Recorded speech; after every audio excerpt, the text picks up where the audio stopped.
Aleluia. Vamos abrir as nossas Bíblias. O livro mais difícil de achar da Bíblia, o livro de Gênesis. Amém? Gênesis, capítulo 4. Meus irmãos, hoje nós vamos ter um sermão um pouco diferente do que nós estamos acostumados a fazer. Eu creio que assim como eu, você deve ter ouvido muito falar acerca do caminho de Caim. Normalmente, quando nós estudamos o capítulo 4 de Gênesis, nós damos um enfoque maior a Caim. Isso é natural, uma vez que nesse capítulo 4, o maior número de versículos fala a respeito de Caim. Mas hoje eu queria fazer algo diferente. Desde ontem, o Senhor ministrava no meu coração que nós deveríamos falar nessa manhã sobre o caminho de Abel. Poucas vezes você ouve falar, a não ser de maneira indireta, no livro de Hebreus, capítulo 11. E hoje nós vamos falar acerca do caminho de Abel, as 7 características do verdadeiro cristão. Amém? Meu irmão Rodolfo, que gosta de anotar, esse é o título do sermão de hoje, o caminho de Abel, as 7 características do verdadeiro cristão. E nós vamos ler apenas os 4 primeiros versículos do livro, do capítulo 4 de Gênesis. Depois nós vamos orar e então nós vamos tentar expor acerca desse caminho maravilhoso que todo cristão deve trilhar na sua direção para a vida eterna. Amém? Amém. Eu percebo a alegria de vocês, é algo extremamente contagiante, né? Eu percebo isso, graças a Deus. Todos acharam? Gênesis capítulo 4? Amém. Diz assim, a partir do versículo 1: Coabitou o homem com Eva, sua mulher. Esta concebeu e deu à luz a Caim. Então disse: adquiri um varão com auxílio do Senhor. Depois deu à luz a Abel, seu irmão. Abel foi pastor de ovelhas e Caim um lavrador. Aconteceu que no fim dos tempos trouxe Caim do fruto da terra uma oferta. Abel, por sua vez, trouxe das primícias do seu rebanho e da gordura deste. Agradou-se o Senhor de Abel e da sua oferta. Só até aí. Vamos orar. Senhor, muito obrigado por essa manhã tão abençoada, Senhor. Abençoada porque cremos na Tua presença viva neste lugar. Abençoada porque cremos que fomos eleitos antes da fundação do mundo para sermos alcançados pela Tua verdade e salvos através dela, Senhor. Abençoados porque acreditamos que o sacrifício que Cristo passou na cruz, Ele nos expia de todo o pecado, Senhor. Abençoados porque acreditamos que não fomos abandonados, mas que estamos sendo conduzidos mansamente pelo pastor das nossas almas, o nosso Senhor e Salvador Jesus Cristo. Ó Senhor, o Senhor que tanto tem nos abençoado, continua a nos abençoar nessa manhã e abre o nosso entendimento para que as Tuas palavras se tornem compreensíveis à nossa mente e praticáveis à nossa vida, Senhor. É o que nós te pedimos em nome de Jesus. Amém e graças a Deus. Amém? Antes da gente entrar propriamente no caminho de Abel, vamos fazer uma pequena análise em relação aos versículos anteriores. Primeira coisa, versículo 1: coabitou. Talvez na sua Bíblia tenha escrito a palavra correta, conheceu. No hebraico, a palavra conhecer, ela tem uma conotação bastante diferente da nossa. Conhecer em hebraico significa relacionamento íntimo. Por isso que quando você ouve o Senhor Jesus falar: e conhecereis a verdade, e a verdade vos libertará. O que é que o Senhor Jesus está dizendo? Tenha um relacionamento íntimo comigo e você então será livre do pecado. Nós vemos no livro de Oséias, o capítulo, se eu não me engano, 4, versículo 6, o povo perece porque lhe falta conhecimento. O povo não estava perecendo porque eles não conheciam a lei, mas eles estavam perecendo porque eles não tinham um relacionamento íntimo com Deus. Por isso, meus irmãos, que a fé minha e sua, ela deve ser uma fé viva. Ela não pode ser uma fé morta. Nós não estamos aqui simplesmente falando palavras que tragam uma mudança ética, moral, uma mudança no nosso comportamento apenas, mas essas palavras da Bíblia, elas devem nos levar a ter um relacionamento íntimo com o nosso Salvador. Por isso, meus irmãos, dito essas coisas, voltemos agora à interpretação desse versículo que nós estamos estudando. Conheceu o homem a Eva, a sua mulher, e esta concebeu. Ela ficou grávida e deu à luz a Caim. Então disse: adquiri um varão com o auxílio do Senhor. Meus irmãos, nós não podemos interpretar o capítulo 4 se nós nos esquecermos do que aconteceu no capítulo 3. Vocês já sabem o que aconteceu no capítulo 3 de Gênesis. É o que nós chamamos de a queda do homem. O homem pecou e então ele sofreu juízo da parte de Deus, assim como a serpente. Quando o Senhor estava determinando o juízo da serpente, ele disse: porém inimizade entre a tua descendência, serpente, e o descendente da mulher. Você lhe ferirá o calcanhar, serpente, mas ele pisará na sua cabeça. É isso que o Senhor havia dito a nível de juízo para a serpente em Gênesis capítulo 3. Então é natural nós pensarmos que quando Eva deu à luz a Caim, ela já imaginava que a promessa de Deus estava se realizando naquele momento. Por isso que o nome de Caim significa possessão, possuir. E é literalmente o que nós lemos aqui: adquirir um varão com auxílio do Senhor. Esse verbo adquirir, possuir, é justamente o significado do nome Caim. Mas acontece que veio outro menino e ela deu o nome de Abel. Abel, por seu turno, significa vaidade. Significa, a palavra vaidade é a mesma palavrinha em hebraico para a gente dizer nuvem. O que significa isso? É uma coisa que não tem substância, é algo que é passageiro, que é rápido, e esse é o nome de Abel. Perceba que todas as vezes que você for estudar a Bíblia, você vai perceber que cada nome tem um significado específico, cada nome revela algo acerca da personalidade daquelas pessoas que o recebem. E é isso que a gente vê nos dois, Caim e Abel. A mesma coisa a gente vai ver em Esaú e Jacó, e nós vamos ver em tantos outros exemplos de irmãos que deveriam se amar, mas que infelizmente não seguiram por esse caminho maravilhoso do amor. Aí ele vai nos mostrar logo uma realidade bem distinta aqui. Abel, ele era pastor de ovelhas e Caim era lavrador. Caim, ele era apegado à terra. Eu não estou dizendo que agricultura é pecado, mas o que eu quero que você entenda é que tudo na Bíblia tem um significado. Então, o fato de Caim ser um lavrador revela o seu apego por essa terra amaldiçoada. Vocês se esqueceram do capítulo 3, qual foi o juízo para Adão?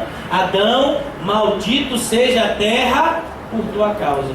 Aquela terra que antes agia em harmonia com o homem, agora lhe seria por inimiga. A terra que daria frutos para que o homem sobrevivesse, agora daria cardos e abrolhos, e o homem teria que trabalhar duramente para ter o seu sustento, como nós aprendemos em Gênesis capítulo 3. Então, Abel, ele era um pastor de ovelhas e Caim era um lavrador. Versículo 3, e aconteceu que no fim dos tempos, é importante que a gente entenda essa expressão, porque eu particularmente já me enganei com ela e já ouvi pregação de muitas pessoas que se enganaram com essa interpretação.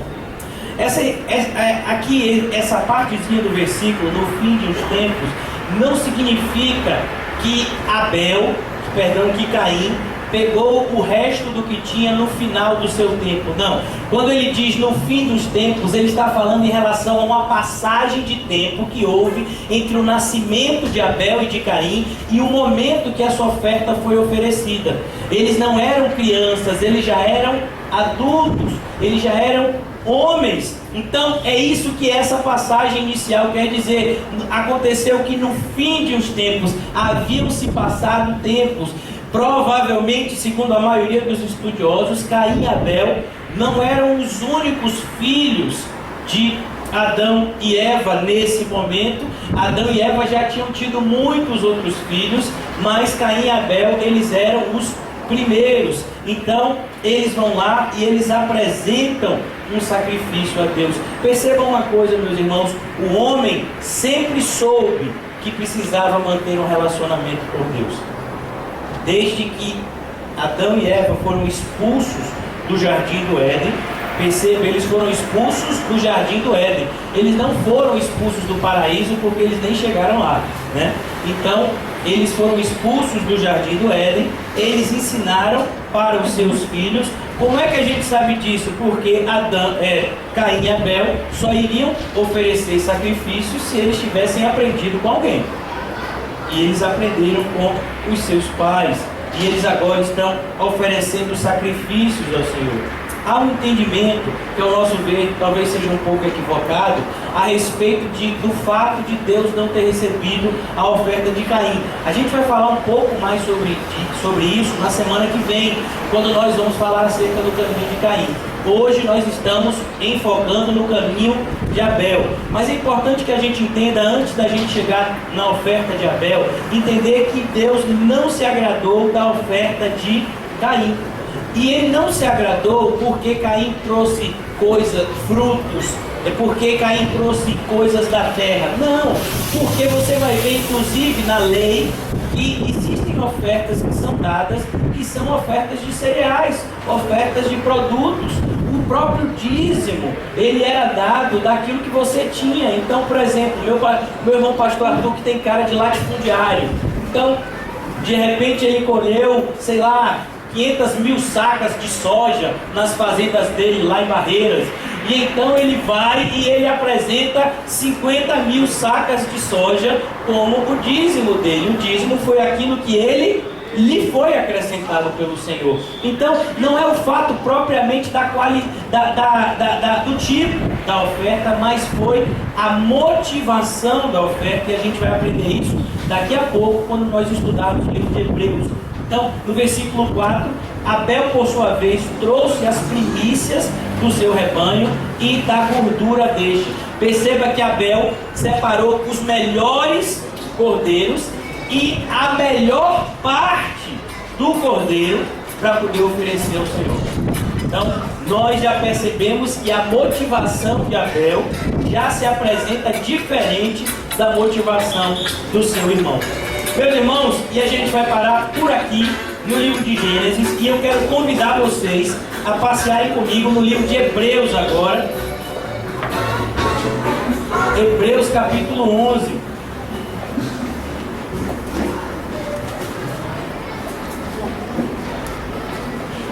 Hebreus capítulo 11. Amém? Por que, pastor, a gente vai para Hebreus capítulo 11? Porque é lá que a gente vai ouvir falar de Abel.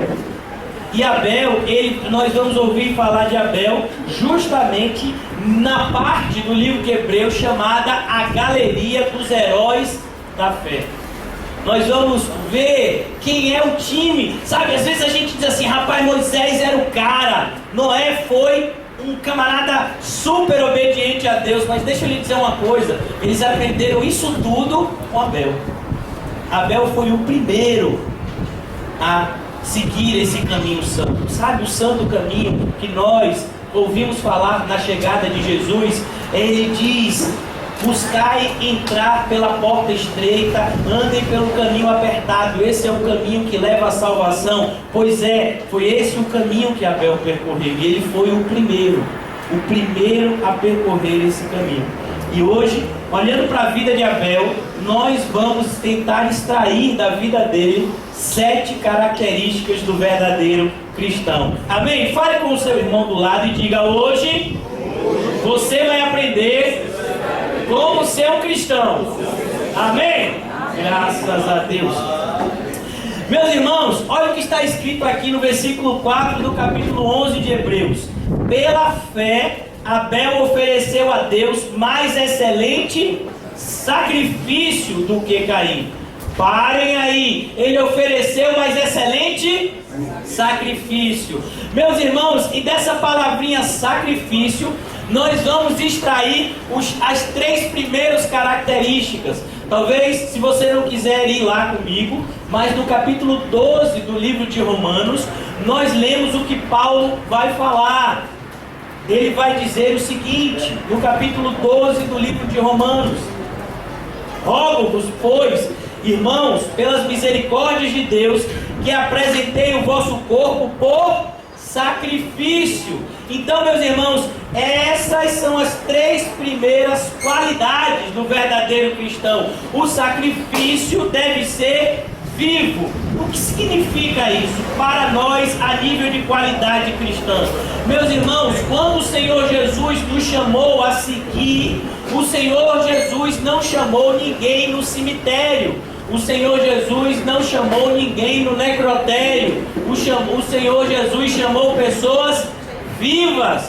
E Ele disse o que para essas pessoas? Ele disse para essas pessoas: venham após mim, neguem-se a si mesmo, tomem a sua cruz e me sigam. Então, meus irmãos, a primeira característica do cristão é que ele vive para a glória de Deus. Amém?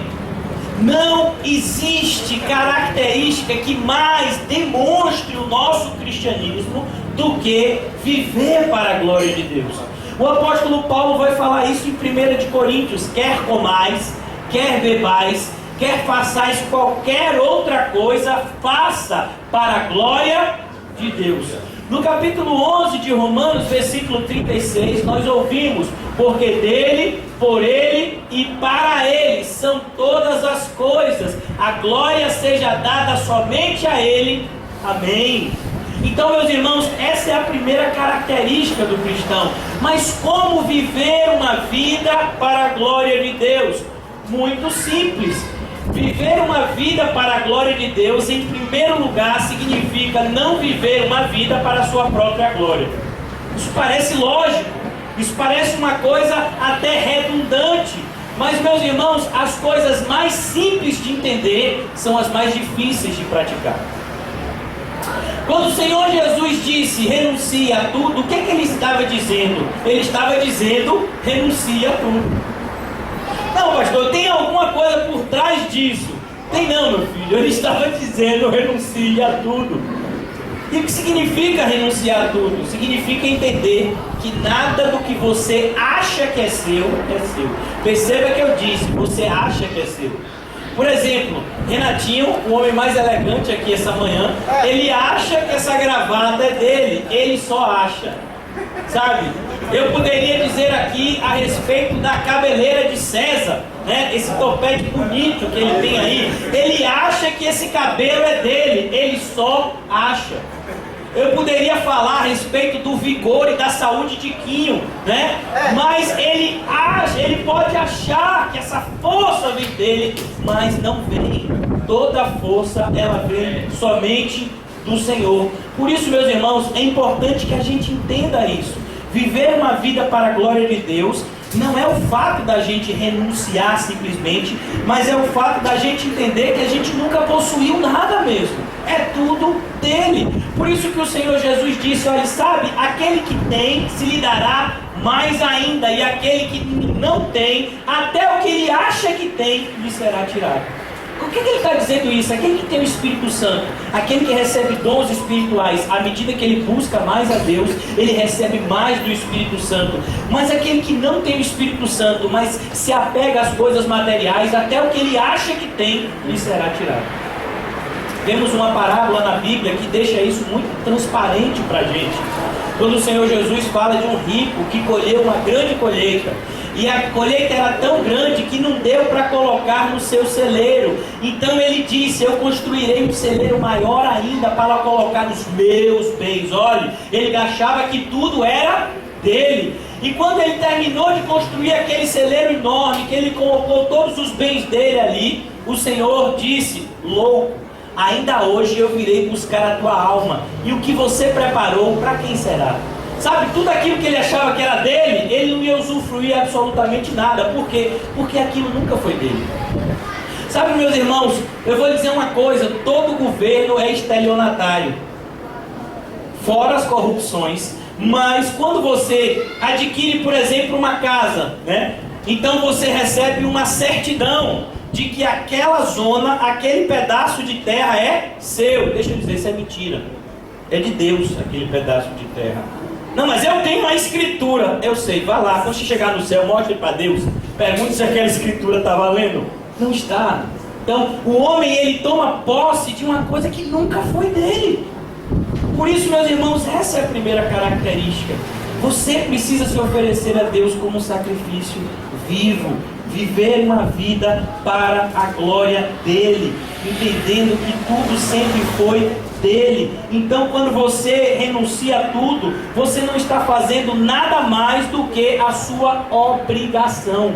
Sabe, lá no Evangelho de Lucas, diz assim, ó, depois de você fazer tudo certinho, sabe o que é que você tem que dizer? Rapaz, sou um camarada muito bom. Não, bata no seu peito e diga, sou um servo inútil, só fiz aquilo que fui mandado fazer.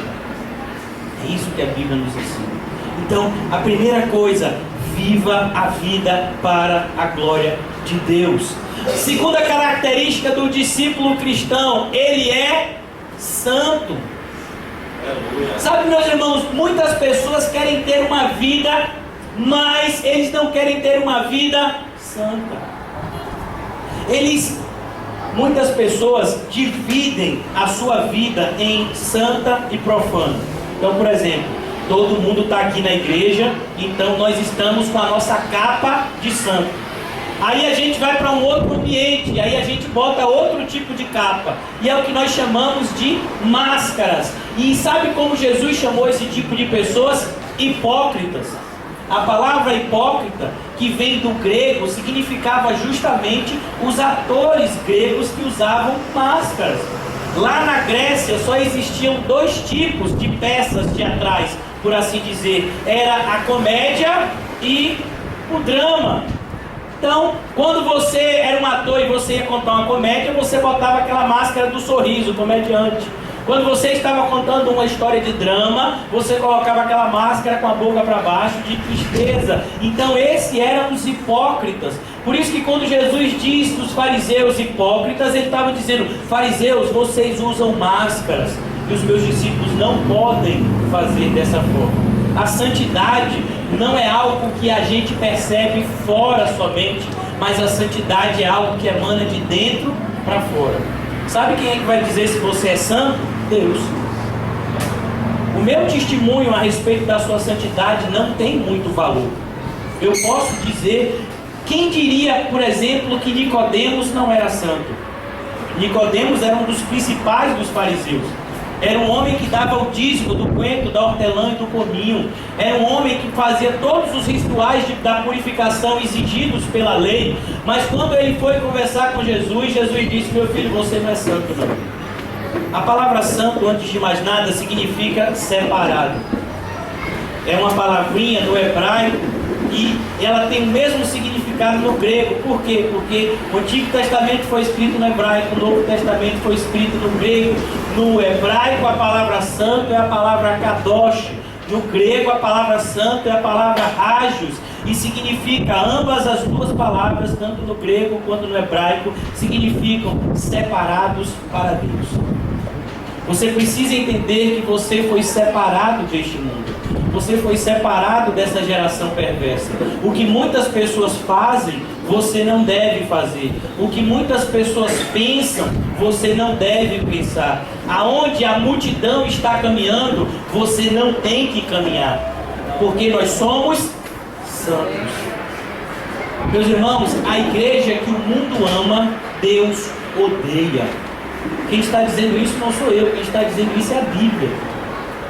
A Bíblia vai dizer em Tiago capítulo 4, e vai dizer uma palavra dura, Tiago vai dizer, ele vai chamar as pessoas de adúlteros e adúlteras. Ele diz, não sabeis que a amizade com o mundo é inimizade para com Deus?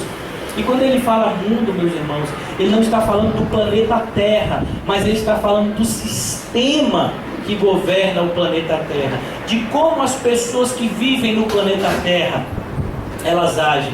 Olha, eu quero falar para vocês um assunto bastante atual, o grave atentado que houve lá na França, há 2 dias atrás. Então o que acontece? O Estado Islâmico, ele faz aquele atentado, e qual vai ser a reação da França? Agora vai matar o pessoal do Estado Islâmico. É isso que o mundo faz. O mundo faz violência gerar ainda mais violência. O mundo faz com que pessoas tenham muito e outras pessoas tenham pouco. É assim que o mundo vive, é assim que esse sistema do mundo anda. Então as pessoas no mundo, elas amam aqueles que amam a eles, mas aqueles que odeiam a eles, a gente odeia também. Não, a gente não pode andar nesse caminho. O Senhor Jesus disse: olha, aqueles que te odeiam, ame. Aqueles que te perseguem, ore por eles. Sabe, é assim que o cristão deve viver. Isso é viver uma vida santa, é viver uma vida diferente do mundo, é ter um comportamento que muitas vezes o mundo vai se escandalizar. O apóstolo Pedro vai dizer na sua primeira carta: naquilo que falam mal de vocês, que fiquem envergonhados. Então, quando as pessoas começarem a tentar denegrir a nossa imagem, o que é que a gente faz? A gente tem um comportamento mais santo ainda, para que aquelas pessoas fiquem envergonhadas. Nós não estamos aqui, meus irmãos, para fazer autopropaganda de nós mesmos, mas nós estamos aqui para evidenciar Cristo que habita em nós. O apóstolo Paulo diz em Gálatas: já não vivo eu, mas Cristo vive em mim. Essa é uma vida santa, é uma vida separada. Eu fico assustado, meus irmãos, quando eu frequento determinados lugares de pessoas que dizem acreditar em Deus, e eu vejo o comportamento dessas pessoas, eu digo: como assim? Mas essas pessoas estão fazendo o que todo mundo faz. E se todo mundo faz isso, muito provavelmente Deus odeia isso. Por quê? Porque isso não é santo. A Bíblia diz: sede santos como o Senhor vosso Deus é santo. Então essa é a segunda característica do cristão. Ele é santo. Ele vive para a glória de Deus, mas ele vive uma vida santa, porque é isso que glorifica o nome de Deus. Também seguindo o entendimento de Paulo em Romanos capítulo 12, ele diz que o sacrifício tem que ser vivo, tem que ser santo e tem que ser agradável. Sabe, meus irmãos, essa palavrinha agradável, eu também estive estudando o original dela, e essa palavra agradável significa literalmente agradável. Que coisa, né? Graças a Deus. Então, mas a grande questão não é o significado dessa palavra, mas é agradável a quem?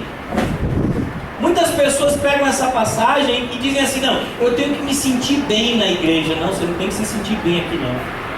Aqui você tem que se sentir pecador. Aqui você tem que se sentir necessitado.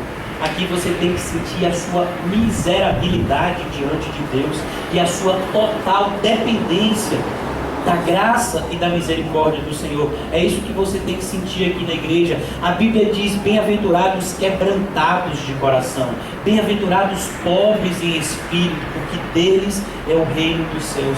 A igreja não tem que aumentar a autoestima do homem, mas a igreja tem que mostrar como a humanidade tem sido inimiga de Deus, e como isso vai custar muito caro no final da nossa vida, se nós não nos arrependermos desse caminho. Por isso, meus irmãos, o culto, ele tem que ser agradável a Deus. Sabe, as pessoas muitas vezes querem fazer canções que agradem os homens. Irmão, está errado. O apóstolo Paulo diz: nós não estamos aqui para agradar a homens. Sabe quem é que faz isso? Os falsos mestres, os falsos profetas. Eles falam o que o mundo quer ouvir, por isso o mundo ama eles. É o que está escrito em 1 de João capítulo 4. Mas a verdadeira igreja, os verdadeiros pastores, eles falam aquilo que é agradável a Deus. Aquilo que é agradável a Deus. Então o sacrifício agradável é um sacrifício que agrada a Deus. A vida, a sua vida precisa agradar a Deus e não os homens. Muitas vezes, meus irmãos, nós nos colocamos em posições de inimizade para com Deus. Por quê? Porque a gente não quer desagradar as pessoas. Deixa eu lhe dizer, por que você acha que Paulo foi apedrejado na cidade de Listra? Ou foi em Listra ou foi em Derbe? Eu sempre me confundo com essas duas cidades. Lá no livro de Atos, o apóstolo Paulo chegou nessa cidade, se eu não me engano é a cidade de Listra. E quando ele chegou nessa cidade, ele começou a pregar acerca do Senhor, e ele identificou nessa cidade uma pessoa que era aleijado há muito tempo. E o Senhor mostrou ao apóstolo Paulo que aquela pessoa tinha fé para ser curada. O apóstolo Paulo então olha para esse aleijado que toda a cidade conhecia, e olha para ele e diz: levanta e anda. E quando as pessoas veem aquele milagre tão grandioso, um aleijado de tanto tempo simplesmente ser curado instantaneamente, aquelas pessoas começaram a dizer: os deuses desceram até nós.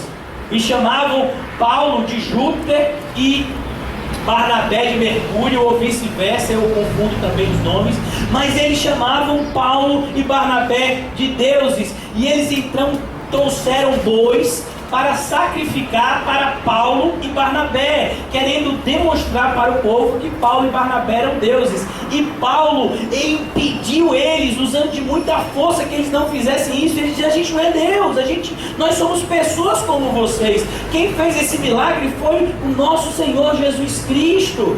E as pessoas ficaram com tanta raiva do apóstolo Paulo que rasgaram as suas vestes e apedrejaram ele.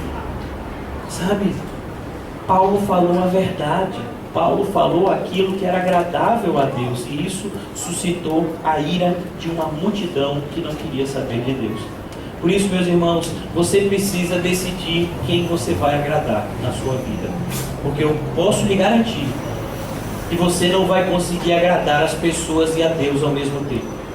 Você não vai conseguir ser um cristão verdadeiro e ainda assim manter todos os seus amigos que você tinha antes da igreja. Você não vai conseguir ser um cristão verdadeiro e no final do ano receber um monte de cartinha: você é super legal, né?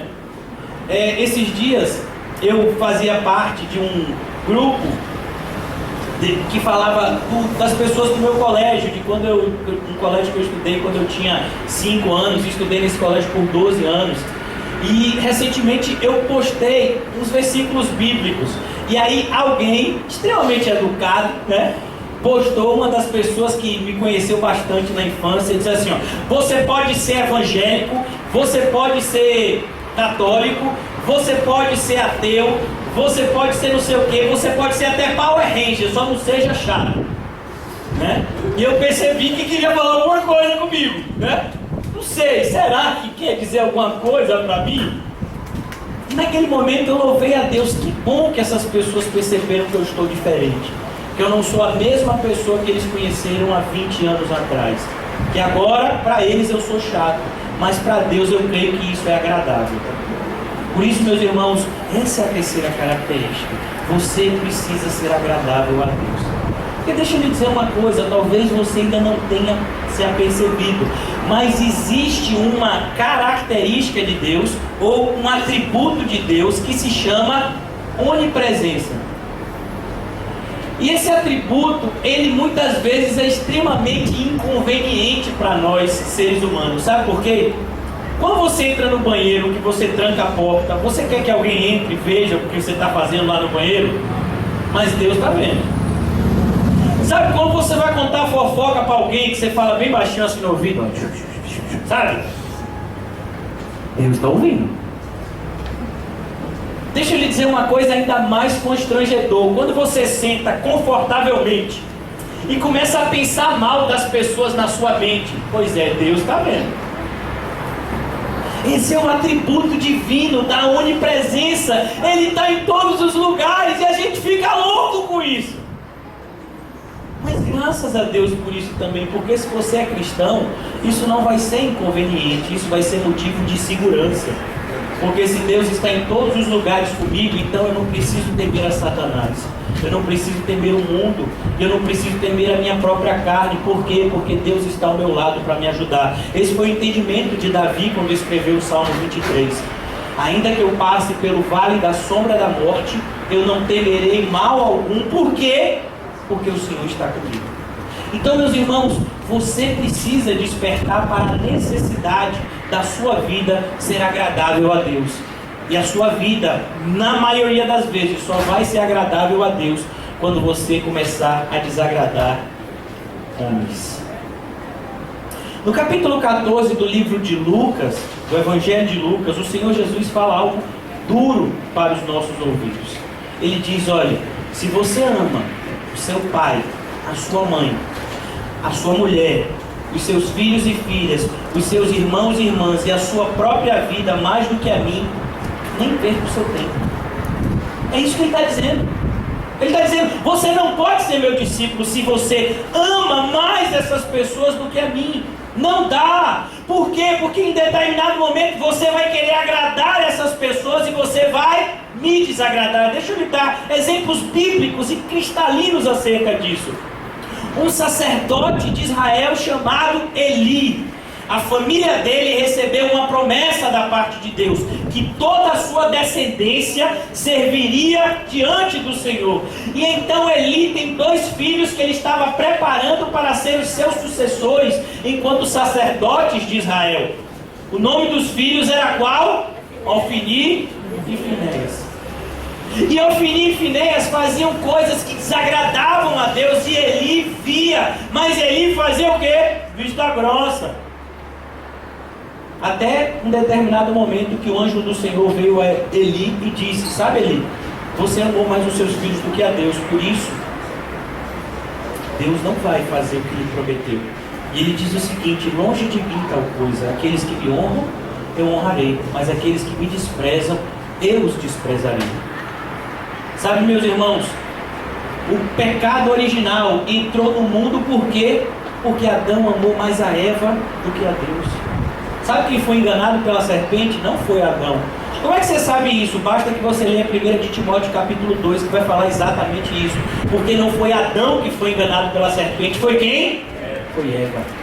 Sabe, Eva tinha comido, qual era de Adão? Eva, joga esse negócio fora. Coma, Adão, coma nada, rapaz. Não vou comer não. Eu vou pedir para Deus para lhe ajudar. Vou ver se eu roubo a Deus para ele lhe ajudar. Mas não, o que foi que ele fez? Comeu também. Não, meus irmãos, entre 2 males, não escolha nenhum.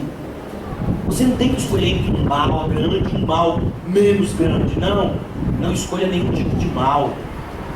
Faça o que é certo. E o que é certo? O certo é você agradar a Deus. Que a sua vida seja uma vida que agrade a Deus. Por isso, essas são as 3 primeiras características de Abel. Aquele que andou no santo caminho, aquele que foi o primeiro cristão verdadeiro. Qual é a 4ª característica? A 4ª característica, nós vamos ter que passear um pouco na Bíblia e vamos estacionar em Mateus capítulo 11 e nós vamos aprender do próprio Jesus Cristo. Amém? Amém. Tem alguém cansado e sobrecarregado? Pois é, esse versículo é para você, se você está cansado e sobrecarregado. O Senhor Jesus diz, Mateus capítulo 11, versículo 28, vinde a mim todos os que estáis cansados e sobrecarregados. Perceba, meus irmãos, que essa é a realidade do cristão. Meus irmãos, olha, o irmão Adams, ele fez essa cruz lá em Aracaju e trouxe aqui pra gente, que eu pedi para ele que fizesse uma cruz. E tem pessoas que dizem assim: não, eu não acho cruz que tenha muito a ver com igreja evangélica. Eu digo: então você não conhece o evangelho, porque não tem um símbolo que mais identifique os crentes do que a cruz. E deixa eu lhe dizer, eu nem estou falando da cruz de Jesus, eu estou falando da sua. Você sabia que você tem uma cruz? Se você não sabia, trate de buscar a sua, porque sem ela você não passa nem na porta do céu. O Senhor Jesus disse: todo aquele que me seguir precisa negar a tudo, tomar a sua cruz e então andar nos meus passos. Você precisa tomar a sua cruz. Em outra passagem, no Evangelho de Lucas, ele diz: você precisa carregar a sua cruz dia a dia. Até quando? Até o fim. E você acha que a cruz é leve? Vocês já viram aquele filme de Mel Gibson chamado A Paixão de Cristo? Vocês já viram algum dos filmes evangélicos que tratam acerca do martírio de Jesus, de como foi a crucificação do Senhor Jesus?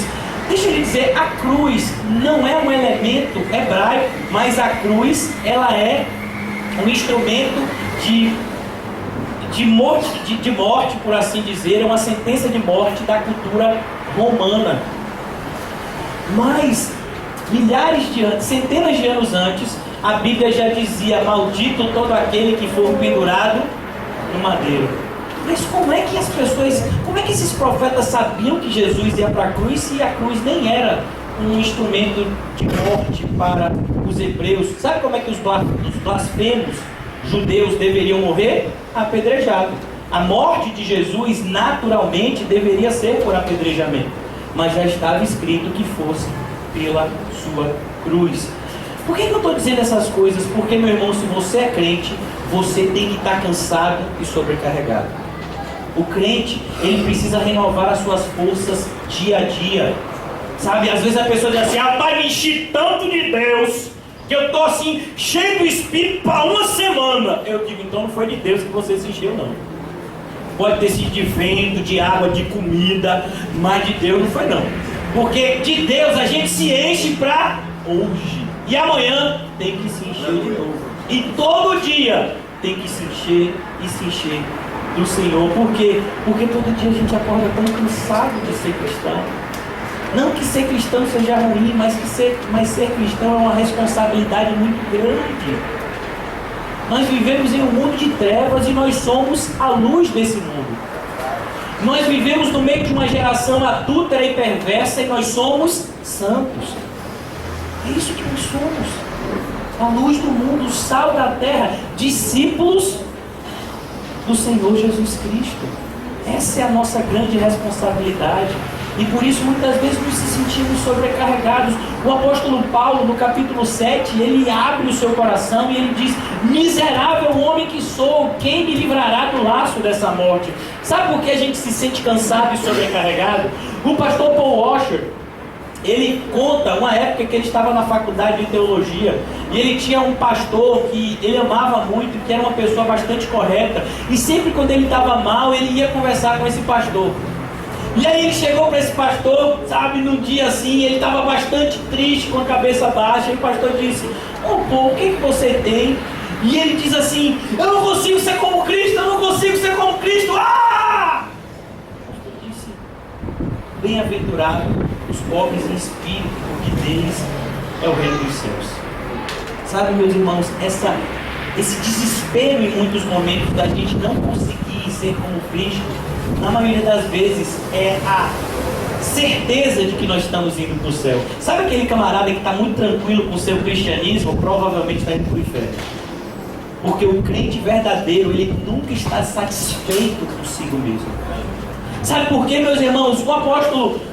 O escritor da carta aos Hebreus, ele diz o seguinte: corramos com perseverança a carreira que nos está proposta, olhando firmemente para o autor e consumador da nossa fé, Cristo Jesus. Paulo vai dizer que nós fomos feitos nova criatura. Para quê? Para sermos parecidos com Cristo. Então o cristão é aquele que vive olhando para Cristo Jesus e querendo ser igual a Ele. Mas, meu irmão, é difícil. É muito difícil. E é por isso que a gente se sente sobrecarregado. É por isso que a gente se sente cansado. Por que eu estou fazendo questão de frisar isso? Porque tem gente que está cansado porque ficou a noite toda no Facebook. Tem gente que está muito sobrecarregado porque está trabalhando muito para ter muito dinheiro. Então esse tipo de cansaço e de sobrecarregar, Deus não está dizendo que vai curar, não, meu filho. Ele está falando de pessoas que estão cansados e sobrecarregados porque querem fazer o que é certo e não estão conseguindo. E ele diz: venham até mim, eu vou aliviar vocês. Um dos maiores pregadores da história da igreja foi Spurgeon. E ele se converteu com mais ou menos 16 anos, ouvindo a pregação de uma pessoa que não era nem pastor, porque o pastor havia se ausentado, havia faltado por causa da nevasca que estava tendo na região.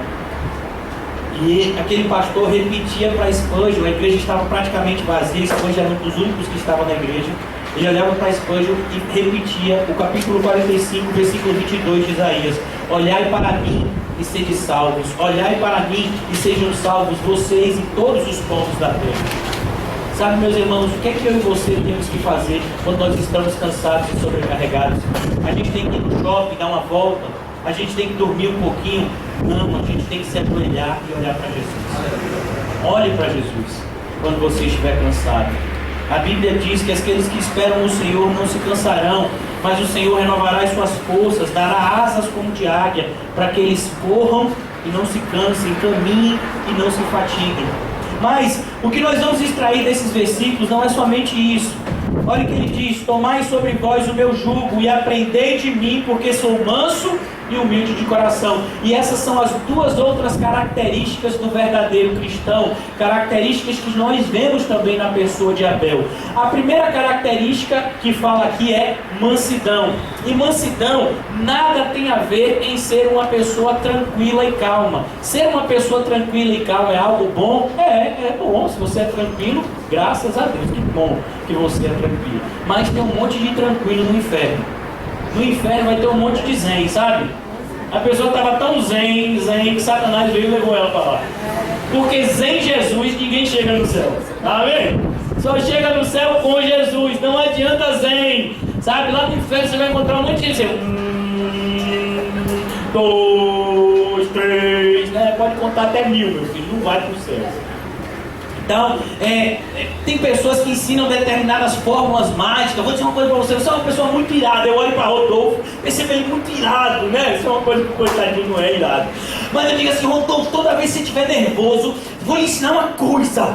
O que é? Conte até 10. Deixa eu lhe dizer, funciona. Você sabia que funciona? Você está com muita raiva de uma pessoa, você está querendo gargalar ela, mas você conta 1, 2, 3. No 7 você já não quer mais matar, né? Você não quer mais matar com suas mãos. Mas aqui, ó, você já matou ela de tudo quanto é jeito. E deixa eu lhe dizer, tanto quanto que você faz com as mãos, quanto que você pensa na sua mente, é a mesma coisa para Deus. Então não adianta ser zen para os outros se você não tem Jesus no seu coração. Por isso, meus irmãos, mansidão nada tem a ver com tranquilidade, mas mansidão é a característica daquele que é dominado por alguma coisa. Sabe qual é a característica de quem é manso? Um cavalo que obedece às normas daquele que está guiando ele.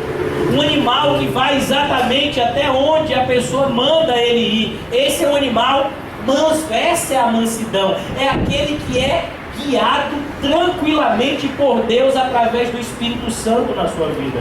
Então o Espírito Santo diz: não vá para aquele lugar, e você não vai. O Espírito Santo diz: venha domingo de manhã para a CCBS. Você diz: eu vou. É aquele pastor que vai pregar? Mas eu vou. É ele de novo, rapaz, né? Então, mansidão é isso. A gente vai não aonde a gente quer ir. Nós vamos aonde nós devemos ir. Nós vamos estar aonde devemos estar. E nós não vamos estar aonde não devemos estar. Essa é a verdadeira característica do cristão. Muitas vezes você queria ouvir uma coisa. Sabe o que é que o pessoal... Tem muita gente que está na igreja que sonha com isso. É um acorde que diz assim: eu sabia que você vinha. Sabe? Você já sabe quem diz isso, né? Tem um cantor que diz isso, mas ele não fala dele mesmo. Ele fala da paz do cão. Eu sabia que você vinha. E muita gente vai, segue ele. Mas o crente não vai para esse tipo de lugar. Por quê? Porque não é bom você ir lá. Sabe? A gente não deve fazer essas coisas. Não é porque a gente não pode, é porque não edifica. E a nossa vida é tão curta que eu não vou fazer coisas que não somem. Eu vou fazer somente aquilo que é importante para a minha edificação. Eu vou aproveitar o tempo, porque os dias são maus. Você pensa, meu irmão, que você ainda tem muito tempo, mas como eu disse, você pensa. A gente não sabe quanto tempo a gente ainda tem. Então, meus irmãos, viva uma vida mansa, seja dominado pelo Espírito Santo de Deus, que seja guiado pelo Espírito Santo de Deus. Sempre pergunte ao Espírito Santo de Deus se você deve ir a tal lugar, se você não deve, como você deve se portar. Seja guiado por Ele. Segunda característica que Jesus nos ensina aqui: Ele é manso e humilde. Meus irmãos, e humildade é uma palavrinha que a gente precisa estudar no dicionário. Se você pegar o seu dicionário, você vai aprender no Aurélio Talvez você diga, o Aurélio é o pai dos burros, né? Não, o pai dos burros é o cão, porque burro é todo aquele que não segue a Jesus. Amém? Então, mas se você for no dicionário, você vai aprender lá no dicionário que humildade é a capacidade que a pessoa tem de ser humilhada. Sabe? Se olhar para você e dizer, você é um nada! Pô, rapaz, fala isso de mim, não. Quer dizer que eu não sou alguma coisa, eu sou um nada. Sabe? Então, humildade é quanto você aguenta ser humilhado. Um dos grandes pregadores da igreja, que é comparado somente com Spurgeon, foi chamado um homem chamado George Whitefield. E ele foi o primeiro pregador a cruzar o Atlântico e foi um dos grandes pregadores que influenciaram o evangelismo da sã doutrina nos Estados Unidos. E o Whitefield, quando ele retornou à Inglaterra, ele era de uma cidade onde existiam muitas pessoas alcoólatras e a criminalidade era bastante acentuada nessa cidade, né? Toda coincidência, né? Não é mero acaso. E mostraram para Whitefield uma pessoa que cresceu com ele, mas que agora é o terror da cidade. Sabe? Bebia, fazia uma série de coisas erradas e apontaram para ele e disse, está vendo fulano, rapaz? Fulano tá fazendo e acontecendo. Aí o Whitefield olhou para todos os seus amigos que estavam ouvindo ele e disse, ali vai eu sem a graça de Deus. Spurgeon seguia esse mesmo entendimento. Uma vez, Spurgeon ele tinha muitas pessoas que falavam mal dele, muitas pessoas que tinham inveja dele, muitas pessoas que se levantavam contra o ministério que Deus havia entregue a ele. E essas pessoas normalmente diziam assim, olha, você é uma pessoa muito soberba, viu, Spurgeon? Ele dizia, eu sou. Olhe por mim, porque Deus precisa me abater mais. Perceba, ele não discutia com essas pessoas, mas ele enxergava que cada uma daquelas acusações, de fato, internamente ele era isso. Por quê? Porque nós temos tanto mal no nosso coração como o pior dos homens. Talvez se a gente fizesse na nossa mente uma lista dos 10 piores seres humanos que já pisaram na Terra, talvez a gente colocasse Hitler, Gengis Khan, uma série de pessoas que foram genocidas, talvez você colocasse Bin Laden, né? E você colocasse essas pessoas e disse, rapaz, essas pessoas mataram tanta gente. Você já calculou quantas pessoas você matou aqui? Eu só esse ano, quantas pessoas você matou? Eu não matei ninguém. Será? Ele disse, se você pensou mal de alguém, você matou a pessoa. Eita, tem gente que já matou gente hoje. Eu já fui assassinado umas 10 vezes, só depois começou o culto. Né? Então a ideia é essa. Nós somos maus.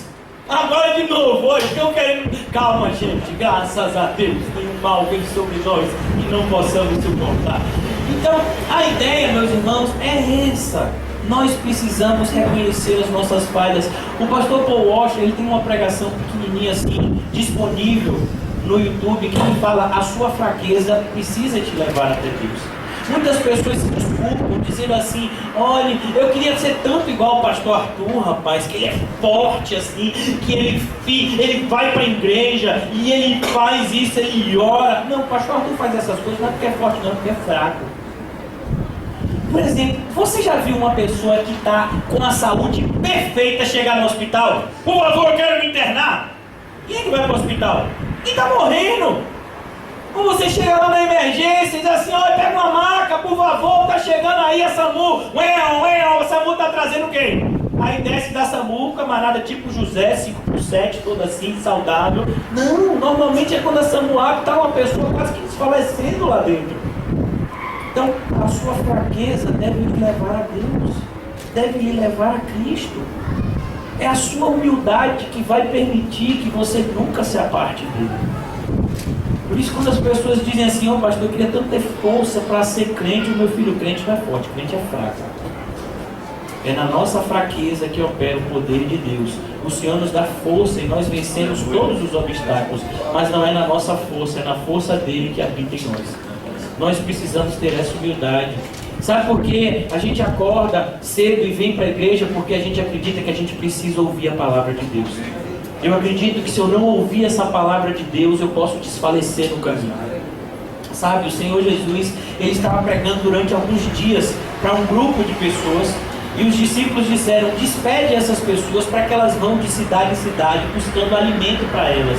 E o Senhor Jesus disse: não, eu não vou fazer isso com elas, porque se eu despedir, elas já estão aqui há muito tempo sem comer, elas vão desfalecer no meio do caminho. Deem vocês mesmos alimentos para elas. Então essa é a nossa necessidade, meus irmãos.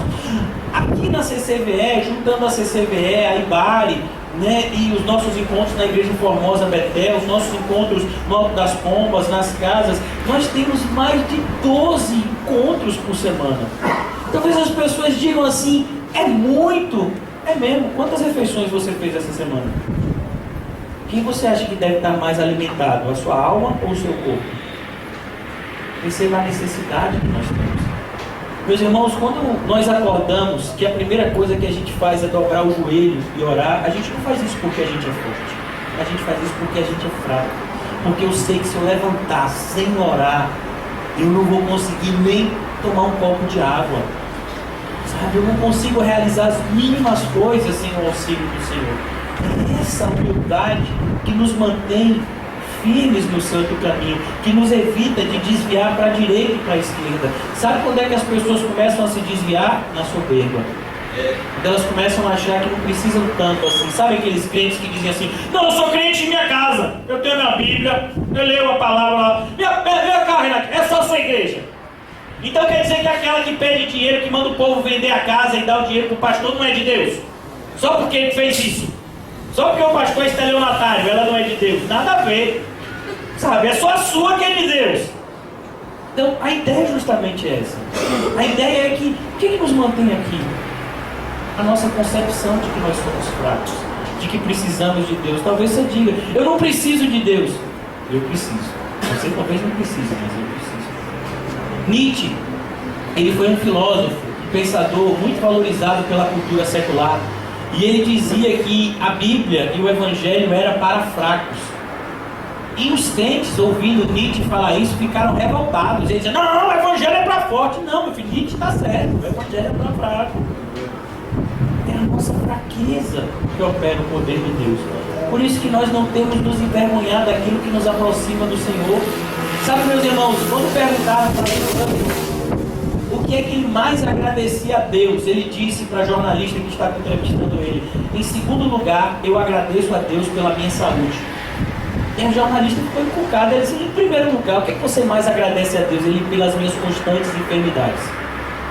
Spurgeon, ele com apenas 25 anos, ele foi diagnosticado com gota. Talvez vocês não conheçam, mas essa doença causa muitas dores na pessoa. Ele foi diagnosticado com reumatismo, sabe, dor nos ossos. Quando ele estava quase com 50 anos, foi descoberto a doença de Bright, que naquela época, né, era uma novidade, e essa síndrome foi até o que levou ele a morrer, que foi uma falência no rim, uma falência renal. Então, quando perguntaram por que você agradece pelas suas doenças, porque era nessas fraquezas que eu tinha mais comunhão com Deus. Eu nunca tive tanta comunhão com Deus quanto nas minhas noites de sofrimento. Então, meus irmãos, é essa humildade que a gente tem que ter. Muitas pessoas vêm até mim e dizem assim: eu não entendo porque eu estou passando por isso. Como assim você não entende? Então você não tem humildade nenhuma. Sabe? De que se queixa o homem a não ser dos seus próprios pecados? Deixa eu lhe dizer uma coisa. Faz assim. Respirou? Só pela misericórdia de Deus. Já pensou se Deus disse assim: eu vou dar tudo para vocês, só vou tirar o meu oxigênio? Deus vai manter. Olha, você quer seu carro? Eu te dou seu carro. Você quer sua casa? Eu te dou sua casa. Você quer 1 milhão no banco? Eu te dou 1 milhão no banco. Não, não quero 1 milhão, não, eu quero 1 bilhão. Então eu te dou 1 bilhão no banco. Eu só vou tirar o meu oxigênio. E aí? Topa? Por que não? Só que você não é tão forte. Eu sou tão forte, eu consigo prender 5 minutos. E depois, você faz mais o quê? Só o oxigênio. Sabe, é entender que o fato da gente estar vivo, o coração da gente estar batendo, isso é misericórdia. A gente não merecia isso. Sabe, isso é misericórdia de Deus. Então, é humildade, é entender que a gente não merecia nada. Um dos exemplos mais lindos da Bíblia é uma senhora que ela vai aparecer diante de Jesus. Ela nem era judeia. E ela diz: olha, minha filha está endemoniada, Senhor, ajuda ela. Ela era cirofenícia, ela era de uma nação pagã. E o Senhor Jesus diz: é lícito tirar dos filhos e dar para os cachorrinhos? Você já imaginou se você chegasse aqui e o pastor lhe chamasse de cadela? Eu acho que o mínimo que você fazia era sair daqui revoltado, dizendo: nunca mais pedi nessa igreja. Mas sabe o que aquela mulher fez? Ela disse assim: o senhor está certo, eu sou uma cadela. Mas até os cachorrinhos se alimentam das migalhas que caem da mesa dos filhos. Jesus disse: mulher, grande é a tua fé, pode voltar para casa que a sua filha está curada. Perceba, meus irmãos, essa é a realidade do cristão. Um dos grandes homens de Deus foi chamado, um pastor de inglês chamado John Newton. Ele foi capitão de navios negreiros na época do mercado de escravos. John Newton, ele se converteu e ele escreveu o hino mais famoso da igreja evangélica no mundo inteiro, que é aquele hino que talvez você já tenha ouvido, Amazing Grace, Graça Maravilhosa. Ele é o escritor desse hino. No final da sua vida, John Newton, uma pessoa que renunciou a tudo, buscando viver uma vida que agradasse a Deus, ele disse: a minha mente está se desvanecendo, mas dentro de mim eu ainda continuo tendo duas grandes certezas: que eu sou um grande pecador e que Jesus Cristo é um grande Salvador. Essa é a certeza do cristão, do início ao fim da sua vida, que nós somos grandes pecadores e que Jesus Cristo é um grande Salvador. Eu fico completamente assustado, para não dizer revoltado, quando eu percebo determinadas pessoas que se dizem cristãs praticamente têm um sentimento de que Deus está devendo a elas. Rapaz, hoje eu fiquei 2 horas de joelho, quero ver se Deus não vai me dar o que eu estou pedindo. Meu filho, sabe lá na Índia, tem um pessoal que eu esqueci o nome deles. Eles ficam assim, ó, sabe, com as perninhas assim fechadas. Eles ficam em cima de uma cama cheia de ponta fina. E eles ficam às vezes 15, 20 dias sem comer, só em meditação profunda. E Deus deve alguma coisa a eles? E você orou 2 horinhas. Deus o quê? Deus não lhe deve nada. Não, vou dizer uma coisa: Deus vai me abençoar, sabe por quê? Porque eu peguei metade do meu salário e dei aos pobres. Não, Deus não vai lhe abençoar não, Ele já lhe abençoou. Porque mais bem-aventurado é dar do que receber. Agora, se você está achando que porque você pegou uma parte do que Deus te deu e deu aos pobres, Deus te deve alguma coisa, Ele não te deve nada. Deus nunca é devedor de ninguém. É importante que a gente entenda isso. Existem lugares que dizem assim: você precisa se revoltar contra Deus. Eu digo: olha, o último que fez isso se deu mal, foi Satanás. Está lá no inferno, o negócio está empenando para o lado dele. Se você quer seguir o conselho dele, eu acho que você está fazendo uma boa escolha. Não se revolte contra Deus, se prostre diante dele e clame por misericórdia. Essa é a postura que a gente tem que ter. Finalmente, meus irmãos, eu queria levar vocês ao... Eu já estou concluindo, eu sei que eu tenho apenas alguns minutos. Evangelho de João, capítulo 3, são as 2 últimas características. A gente deve passar somente 2 horas em cada uma, então é bem tranquilo isso. Eu estou pensando aqui que é o dia D, que a gente ia passar o dia todo aqui. O dia D2, né? A volta. João, capítulo 3. Perdão, gente, é João, capítulo 4. João capítulo 4, eu vou ler a partir do versículo 19, mas o versículo que nos importa é o versículo mais embaixo. Mas acompanhe comigo. O Senhor disse à mulher: vejo que tu és profeta. Disse a mulher, né? A mulher samaritana disse: vejo que o Senhor é profeta. Nossos pais adoravam neste monte. Isso é a mulher falando. Vós, entretanto, dizeis: em Jerusalém é o lugar que se deve adorar. E disse-lhe Jesus: mulher, podes crer que a hora vem, quando nem neste monte e nem em Jerusalém adorareis o Pai. Vós adorais o que não conheceis. Nós, judeus, adoramos o que conhecemos, porque a salvação vem dos judeus. Mas vem a hora, e já chegou, em que os verdadeiros adoradores adorarão ao Pai em espírito e em verdade, porque são esses que o Pai procura para seus adoradores. Então, meus irmãos, quais são as 2 últimas características do cristão? Quais são as 2 últimas características que nós extraímos da vida de Abel? ele adorava em espírito e em verdade. O que significa uma adoração em espírito? Meus irmãos, significa uma coisa bastante simples. Sabe por que você crê em Jesus de todo o seu coração? Porque você tem o Espírito. Não é à toa. Antes do capítulo 4 a gente tem o quê? É muito difícil, tem que pensar. Antes do capítulo 4 é qual? Rapaz, você é inteligente demais, é isso mesmo? Antes do capítulo 4 vem o capítulo 3. E no capítulo 3 Jesus está conversando com uma pessoa que se dizia um extremo conhecedor da lei. O nome dele era Nicodemos. E Jesus fala para Nicodemos: Nicodemos, se você não nascer de novo, você não pode nem ver e nem entrar no reino de Deus. O que Jesus está falando para Nicodemos? Regeneração, novo nascimento. Nós não estamos chamando vocês pela pregação do Evangelho para serem religiosos, mas nós esperamos que o Espírito Santo regenere vocês internamente. Se você não nascer de novo, você pode usar terno e gravata, a Bíblia, você pode orar 5 horas por dia, você pode jejuar 30 dias por mês, você pode fazer o que quiser, não vai para o céu. Só vai quem nasceu de novo. E o que significa nascer de novo? O que é que vem antes do capítulo 3? O 2. E antes do 2?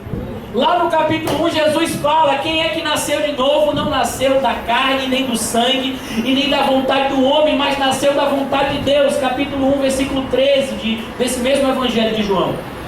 E esse novo nascimento, por que eu estou falando isso, meu irmão? Porque o fato de você que é em Cristo nessa manhã é graça. Você não creria em nenhuma das palavras que eu estou lhe dizendo, em nenhuma das palavras que estão escritas aqui, se o Espírito Santo de Deus não lhe convencesse.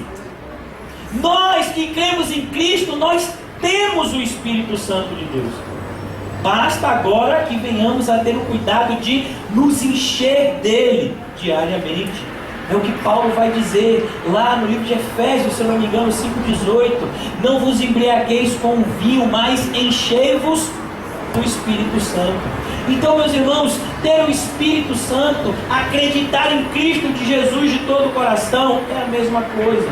Mas deixa eu lhe dizer, quando o Espírito Santo vem sobre a nossa vida, ele não produz simplesmente que você diz assim: Jesus é o Senhor. Não é esse tipo de sentimento, porque esse tipo de sentimento até o diabo tem. O que significa ter o Espírito? Significa, quando o Espírito Santo vem sobre nós, as 3 primeiras razões, os 3 primeiros argumentos do Espírito Santo na nossa vida, ele nos convence do pecado, da justiça e do juízo.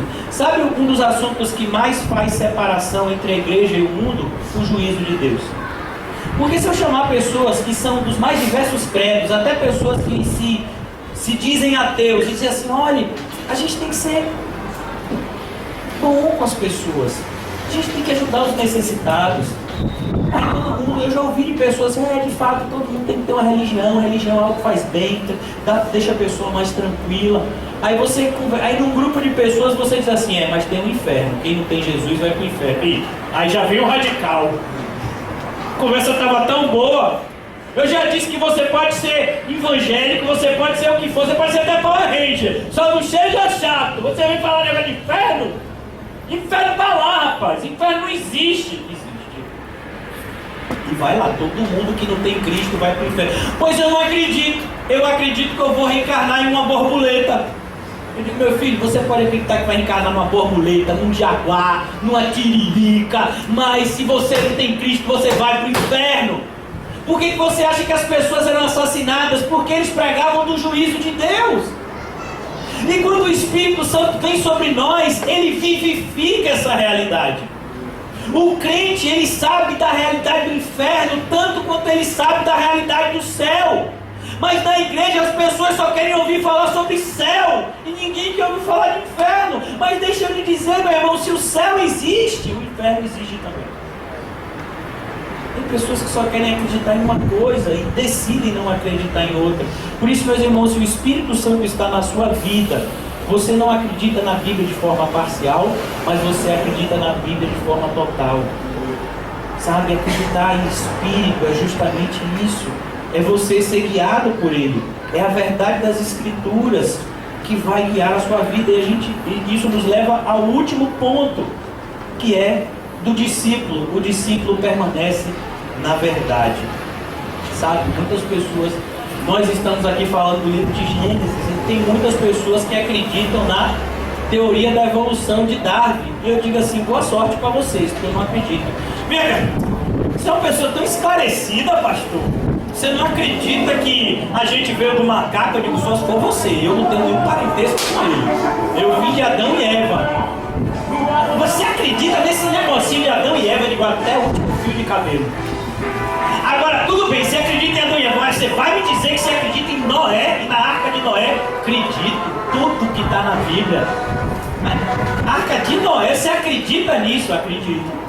Mas isso é conversa para criança. Não, então eu sou uma criança. Graças a Deus, né? Porque Jesus disse que é deles que é o reino dos céus. Então, eu acredito em toda a verdade das Escrituras. Não importa o que o mundo queira me convencer, eu acredito na Bíblia. Por isso que as pessoas dizem, você é um bibliomaníaco, graças a Deus. A pessoa que está me xingando, está me elogiando. Outro dia um pessoal disse, esse pastor é muito fanático. Eu digo, graças a Deus, Senhor, me mantém, Senhor, fanático pela Bíblia, porque não existe coisa melhor do que permanecer na verdade, meus irmãos. A mentira, mais cedo ou mais tarde, ela vai ser descoberta. Mas nós que permanecemos na verdade, jamais nos arrependeremos de estar andando na verdade. Como diz a palavra lá no Salmo, lâmpada para os meus pés é a tua palavra e luz para o meu caminho. Por isso, meus irmãos, essas são as 7 características. Eu já só vou enumerar elas para os irmãos que estão acompanhando. A primeira coisa é, viva uma vida para a glória de Deus. Segunda, viva uma vida santa. Terceira, agrade a Deus. Quarta, seja manso, seja dependente de Deus. Quinto, seja humilde, testifica acerca da sua necessidade de Deus. E as duas últimas adore a Deus em espírito e adore a Deus pela verdade de Deus. Essa é a última característica do caminho de Abel. Você pode encontrar todas essas características quando você olhar para Abel. Sabe por quê? Porque todos os cristãos são iguais.